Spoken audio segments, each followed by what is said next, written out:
তিনবারের সাবেক প্রধানমন্ত্রী ও আপসহীন দেশনেত্রী মরহুমা বেগম খালেদা জিয়া এবং সাবেক ভূমিমন্ত্রী মরহুম কবির হোসেনের রুহের মাগফিরাত কামনায় রাজশাহীর রাজপাড়া থানায় ইফতার ও দোয়া মাহফিল অনুষ্ঠিত হয়েছে। কবির হোসেন স্মৃতি সংসদ রাজপাড়া থানার উদ্যোগে আয়োজিত এই ইফতার ও দোয়া মাহফিলে প্রায় 5,000 মানুষ অংশগ্রহণ করেন। অনুষ্ঠানে বিভিন্ন অঙ্গ সহযোগী সংগঠনের নেতাকর্মী সহ স্থানীয় গণ্যমান্য ব্যক্তিরা উপস্থিত ছিলেন। অনুষ্ঠানে উপস্থিত ছিলেন রাজশাহী মহানগর কৃষক দলের সিনিয়র যুগ্ম আহ্বায়ক আলামিন ইসলাম ও যুগ্ম আহ্বায়ক সৈকত। অনুষ্ঠানটি সঞ্চালনা করেন কৃষক দল ৪ নং ওয়ার্ডের সভাপতি মোহাম্মদ লিমন। সভাপতিত্ব করেন রাজশাহী মহানগর কৃষক দলের যুগ্ম আহ্বায়ক মোহাম্মদ ইসমাইল হোসেন রেকাত। অনুষ্ঠানের প্রধান অতিথি হিসেবে উপস্থিত ছিলেন নাসির হোসেন অস্থির।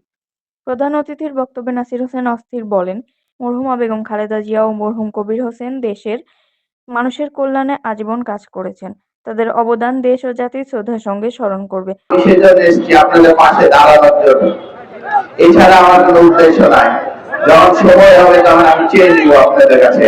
এখানে যারা উপস্থিত আছেন তারা রমজান মাসে আর কিছুদিন পরে ইফতার হবে, আমি কিছু বলতে চাই না বেশি কিছু, তবে আমার জন্য দোয়া করবেন। এবং আমি যারা মৃত্যুবরণ করেছে এই আন্দোলনে সংগ্রামে তাদের জন্য দোয়া চাই আপনাদের কাছে। অনুষ্ঠানের শেষে মরহুমা বেগম খালেদা জিয়া, মরহুম কবির হোসেন এবং দেশ ও জাতির কল্যাণ কামনায় বিশেষ দোয়া ও মোনাজাত করা হয়। লা ইলাহা ইল্লাল্লাহু মুহাম্মাদুর রাসূলুল্লাহ। আসসালামু আলাইকুম ওয়া রাহমাতুল্লাহ।